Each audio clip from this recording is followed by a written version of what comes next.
Shalom teman-teman, nama saya Rahel Nabila. Saya akan mempresentasikan tugas hasil pekerjaan saya dengan judul buku Psikologi Remaja, ditulis oleh Dr. Singgi D. Gunarsa dengan jumlah halaman 148 halaman, diterbitkan oleh PT BPK Gunung Mulia, tahun terbit 2001.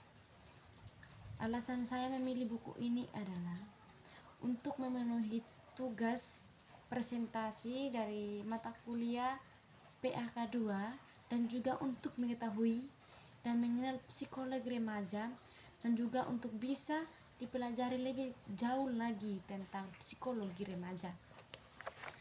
Isi dari buku ini adalah yang pertama, remaja dalam masa peralihan. Masa anak telah dilewati dan orang tua bersyukur karena masa penuh berbahaya penyakit anak-anak telah ditinggalkan dan tanpa akibat sampingan dari penyakit yang terlalu membebani hidup mereka. Perasaan lega yang baru saja timbul tidak lama kemudian hilang kembali dan diganti oleh perasaan cemas. Karena kurang adanya pengertian perhatian mengenai jiwa para remaja, maka timbul perselisihan paham antara remaja dan orang tua. Agar bisa memahami dan menciptakan kesesuaian demi terciptanya keserasian hidup bersama, maka perlu diusahakan pendekatan yang sebaik-baiknya mengenai remaja. Remaja dalam masa peralihan ini sama halnya seperti pada masa anak, mengalami perubahan-perubahan jasmani, kepribadian, intelek, dan peranan di dalam maupun di luar lingkungan. Perbedaan proses perkembangan yang jelas pada masa remaja ini adalah perkembangan psikoseksualitas dan emosionalitas yang mempengaruhi tingkah laku para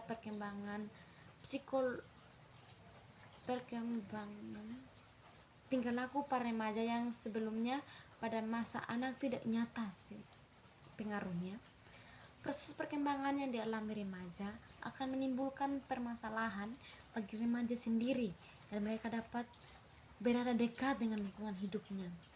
Dari semua perubahan yang telah dan akan dialami pada masa remaja, tertinggal aspek-aspek yang berarti bagi remaja yang akan dipersatukan dalam suatu identitas diri. Sesungguhnya semua permasalahan selama masa peralihan ini diwarnai oleh masalah utama, yakni pembentukan identitas diri. Dalam pertaliannya dengan lingkungan dekat dan perubahan peranan sosial, akan dihadapi masalah pelepasan diri dari orang tua.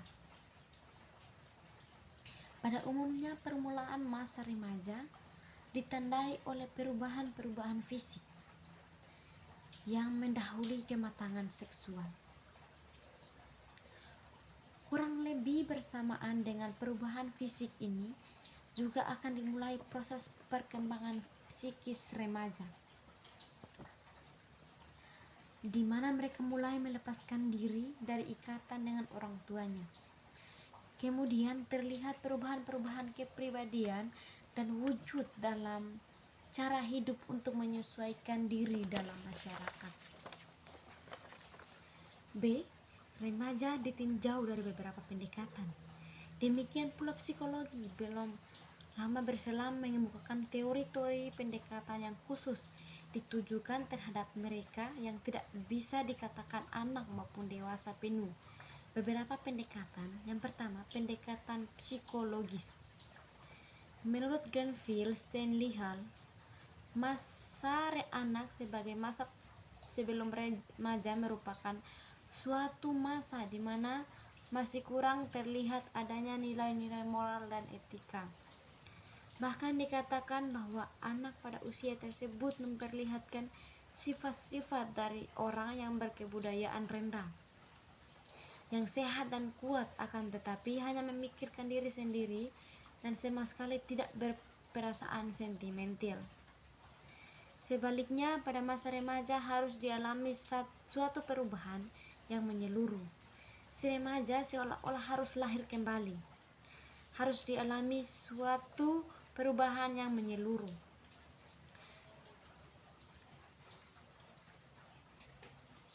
Si remaja seolah-olah harus lahir kembali karena harus tumbuh dan berbentuk sifat-sifat manusiawi yang lebih tinggi dan lebih sempurna.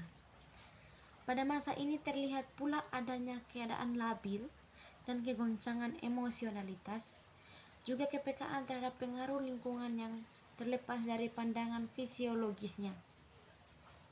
Teori yang sangat dipengaruhi oleh teori evolusi terlalu mengharapkan kemampuan remaja sendiri dalam pembentukan kemampuan sosial yang baru dan mengabaikan faktor pendidikan anak. Arnold Gisel sependapat dengan Stanley Hall dan mengakui juga adanya pengaruh dan peranan proses kematangan biologis pada proses perkembangan anak. C. Gejala kenakalan remaja. Pada ahli pendidikan menganggap bahwa melihat kejahatan pada layar bioskop dapat merangsang remaja untuk turut mencoba melakukan kejahatan dan kenakalan. Sebagai langkah pertama perlu digali dan dicari latar belakang kenakalan atau kejahatan remaja. Berikut beberapa gejala kenakalan remaja. Yang pertama, kemungkinan berpangkal pada si remaja sendiri. Ada kekurangan kemampuan emosional, kelemahan dalam mengendalikan dorongan-dorongan dan kecenderungannya, kegagalan prestasi sekolah atau pergaulan, kekurangan dalam membentuk hati nurani. Dan yang kedua, kemungkinan berpangkal pada lingkungan. Di situ ada lingkungan keluarga dan juga lingkungan masyarakat. Perkembangan teologi yang menimbulkan goncangan pada remaja belum memiliki kekuatan mental untuk menerima perubahan-perubahan baru. Yang kedua, ada faktor sosial politik, sosial ekonomis, dan mobilisasi sesuai dengan kondisi secara keseluruhan atau kondisi-kondisi setempat seperti di kota-kota besar dengan ciri-ciri khasnya. Dan kepadatan penduduk yang menimbulkan persoalan demografis dan bermacam kenakalan remaja. D. Proses perkembangan remaja. Faktor-faktor yang mempengaruhi proses perkembangan seorang individu dapat dibagi dalam dua kelompok utama, yaitu yang pertama, faktor-faktor dalam diri individu sendiri meliputi faktor-faktor endogen yang terdiri dari komponen hereditas atau keturunan dan faktor konstitusi. Yang kedua, ada faktor-faktor berasal dari luar individu yang tercakup dalam faktor lingkungan. Faktor eksogen terdiri dari berbagai komponen lingkungan keluarga, lingkungan sosial, lingkungan geografis, dan fasilitas yang ada dalam lingkungan seperti makna dan kesempatan atau perangsangan belajar. E. Perkembangan fisik. Perubahan fisik pada permulaan masa remaja. Bila anak memasuki masa remaja, mereka sendiri tidak menyadari bahwa suatu tahap perkembangan baru telah dimasukinya. Bagi remaja, menurut mereka permulaan timbulnya tanda-tanda tertentu justru merisaukan dirinya karena dirasakannya sebagai kelainan. Penilaian diri mereka sebagai suatu keanehan disebabkan oleh perasaan-perasaan yang menggelora, merisaukan dan menguasai dirinya, akan tetapi sulit dikendalikan. Sedangkan menurut penilaian orang dewasa, perubahan yang paling menyolok dan mudah diamati adalah perubahan fisiknya. Anak yang telah menginjak masa remaja biasanya kurang menyadari dan akan perkembangan fisik yang dialaminya. Penambahan tinggi badan tidak dirasakannya. Hanya pakaiannya dalam waktu yang singkat menjadi sempit atau terlalu pendek sehingga perlu diganti dengan yang baru. Kecanggungan dan kekuatan dalam cara bergaul tidak diketahui sebabnya, sehingga justru menambah risau pada remaja. Perubahan sebagai akibat proses kematangan biologis pada masa remaja ini terjadi dengan hebat dibandingkan dengan apa yang terjadi pada tahap perkembangan sebelumnya. Pada suatu saat, seorang anak perempuan tiba-tiba mengalami perubahan tinggi badannya bertambah sehingga kelihatannya kurus dan tinggi. Di pihak lain terlihat seorang anak laki-laki dalam waktu singkat begitu meninggi badannya sehingga tidak lagi pantas memakai celana pendek karena terlihat tungkainya yang manjang. Selanjutnya, pada anak perempuan terlihat bentuk kewanitaannya, antara lain terlihat tubuhnya lemak-lemak pada bagian-bagian tubuh tertentu. Sedangkan anak laki-laki, otot-ototnya bertambah kekar dengan tubuh lebih erat dan bersifat jantan. Setiap remaja selalu mengalami perubahan-perubahan fisik seperti penambahan tinggi badan, berat badan, perkembangan seksualitas primer dan tanda-tanda seksualitas yang sekunder. F. Menanggulangi masalah kenakalan remaja. Tindakan penanggulangan masalah kenakalan dapat dibagi dalam beberapa bentuk. 1A. Tindakan preventif. Yang pertama, usaha pencegahan timbulnya kenakalan remaja secara umum. Yang pertama itu usaha mengenal dan mengetahui ciri umum dan khas remaja. B. Mengetahui kesulitan-kesulitan yang secara umum dialami oleh para remaja. Kesulitan-kesulitan manakah yang biasanya menjadi sebab timbulnya penyaluran dalam bentuk kenakalan. C. Usaha pembinaan remaja. Yang pertama, menguatkan sikap mental remaja supaya mampu menyelesaikan persoalan yang dihadapinya. Yang kedua, memberikan pendidikan bukan hanya dalam penambahan pengetahuan dan keterampilan, melainkan pendidikan mental dan kepribadian melalui pengajaran agama, budi pekerti, dan etika.